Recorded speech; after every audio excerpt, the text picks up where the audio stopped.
Happy Sunday, everyone! I'm back for today. I have another example. Introduce ni na ako, guys, especially those first time siguro, matawag na to first time nga mogamit og Excel. Kay, na-encounter na ako ni siya katong nag-apply ko sa government. Isa siya ka-program sa government nga dito ko nag-work. I'm not sure if okay siya i-mention, pero di na lang na ako i-mention. Okay. Sa pag-apply pa lang namo murag na amid duha ka exam. So written og actual. So sa actual mao ni siya ang nahitabo. So sample ra nako ang akong gibutang diri. Pero kadto siya is murag POW to siya. Program of Works tong nga among gi-exam. And then naay mga nakasulat na siya daan like this. Dili na vivid sa akong memory ang katong mga nakasulat, but more or less ingnan nito siya.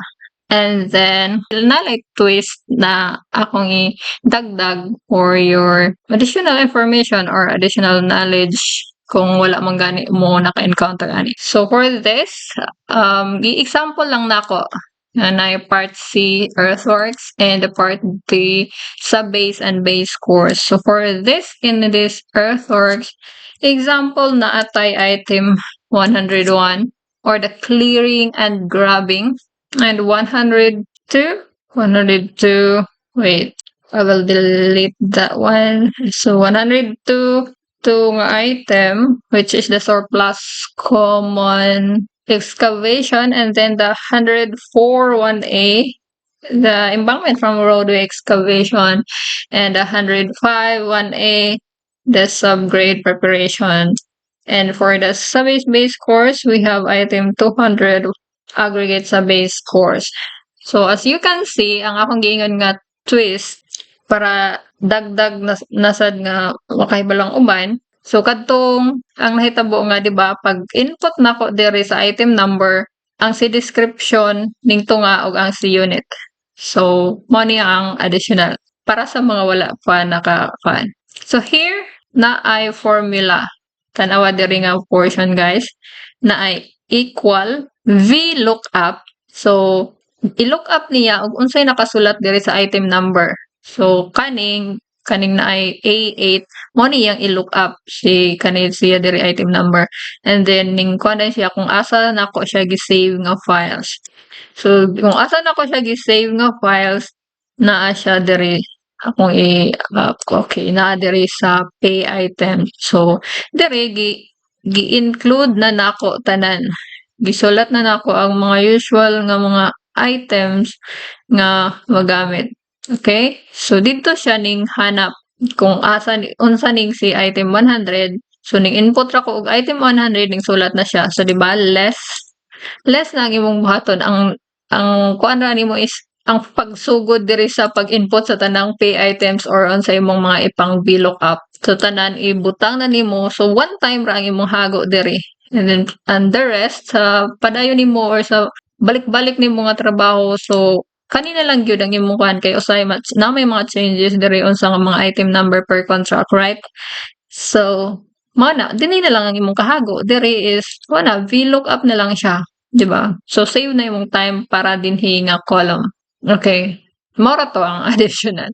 And then so let's proceed to the example nga akong giingon nga na-encounter na ko during the practical exam sa pag-apply na ko.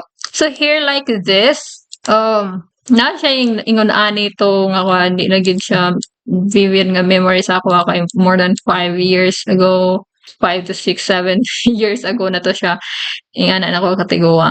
So kani guys, naay mga blanco dinhi So one time nakoy kauban nga maybe fresh graduate siguro siya or dili pa siya kabisado sa Excel, ambot saan pag-pronounce na nga Excel, basta.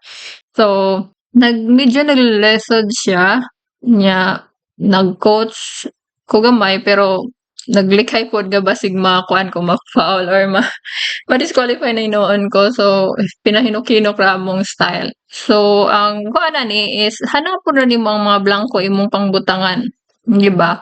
And usually kung dili ka suhito, so blank pag yun ang imong hunahuna, di ba? Kung first time pa nimo ni nakita, first time pa na-introduce sa imuha, so wala, blank gyud ang imong idea ani. But for me, naka-answer ko ato, gihatagan gud mi ato 30 minutes nga exam. 30 minutes siya, but nahumanon ako siya in less than 5, maybe 5 minutes. So, nga na ra siya. Tungod kay na-introduce naman ako siya, nakakita naman ko, nakagamit naman ko ani nga sa Microsoft. So, moto nga quantity kani man ang blanco. So, ang ako ring ibuhat is ano ra, equal, and then si amount i-divide nimo og unit cost. 'Di ba? Ano answer nako? Amount divide unit cost. Pag abot diri, si amount naman pod, so si unit cost times quantity. So mo na yung amount. And then si unit cost na sad ang wala, so amount divide quantity. Nga na ra siya. Diri na pod sa amount, so quantity times unit cost. So nga na ra siya guys. So super dali ra ko nahuman nga murag na board ko sa 30 minutes. Char! Tayo nga na ra siya. So for mana murag somewhat like concern ako or helping kaparihan nato og work or basta applicable ni sa inyo ha. Hopefully maka-help ni sa inyo ha. Especially kay intention ani is to help kadtong mga first time or first pag yun ninyo na encounter ni nga mga example or in case makuha ninyo nga exam or unsa ba. Hopefully maka-help, and that's all. Thank you guys. Thank you for watching.